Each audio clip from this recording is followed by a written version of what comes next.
PJ Projo Morenim dan seluruh awak media, para polisi Pamong Praja, para polisi Polres Kabupaten Morenim, lembaga-lembaga yang terkait dalam acara aksi moral kami pada pagi hari ini. Mari kita sama-sama bermunajat kepada Allah Subhanahu wa taala.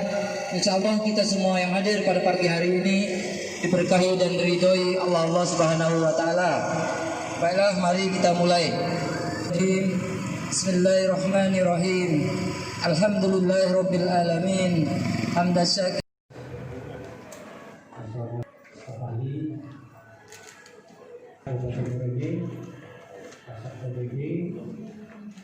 dan rekan-rekanku yang tergabung dalam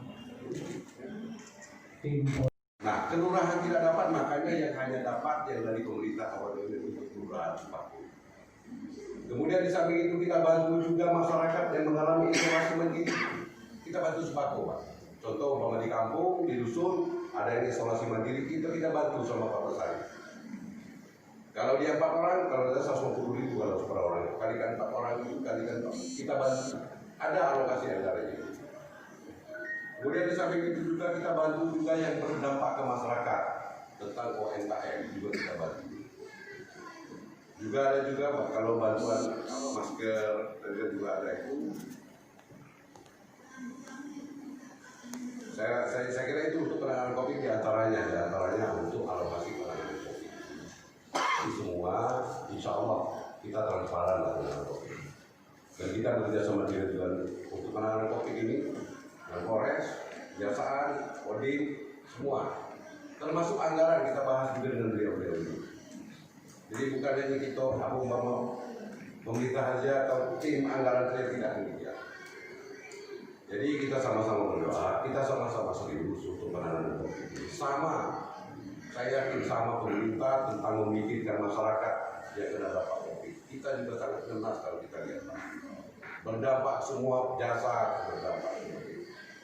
Kami tentunya pemerintah tidak akan menutup masukan-masukan dari semua aliansi yang ada. Kita terima dengan baik untuk penanggulangan COVID.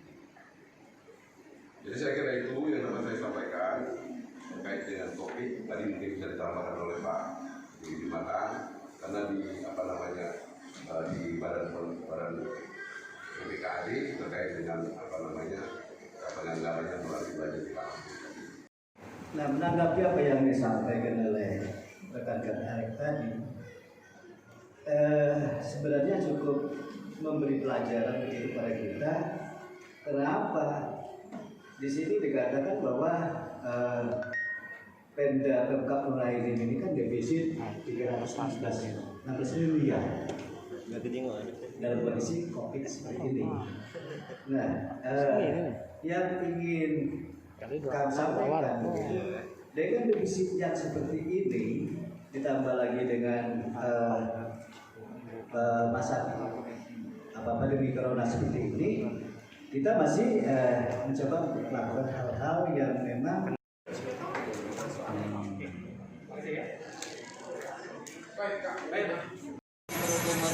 tuntutan kami yang pertama untuk segera membatalkan pengadaan mobil LC yang diperuntukkan untuk tamu yang hadir di Kabupaten Muara ini, yang mana menurut kami di masa pandemi COVID-19 ini pembelian pengadaan mobil LC tersebut kurang pas momennya. Muara ini menghadapi pandemi COVID-19 dan di saat pemerintah pusat berpadu melawan COVID-19 ini, pemerintah Muara ini semalam menganggarkan mobil LC untuk tamu yang hadir di Kabupaten Muara Enim yang katanya untuk menteri dan sekelas menteri. Kemudian yang kedua, kami menuntut transparansi anggaran dana COVID.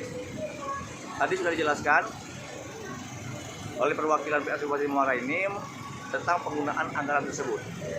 Selanjutnya, itu akan kami cross check ke dinas-dinas yang kecipratan dalam dana COVID tersebut. Terima kasih. Memang benar apa yang sudah disampaikan tadi, memang benar bahwasannya sekarang tim verifikasi, tim evaluasi Gubernur Sumsel dalam melakukan evaluasi. Namun Projo membuat surat kepada Gubernur untuk segera itu dibatalkan.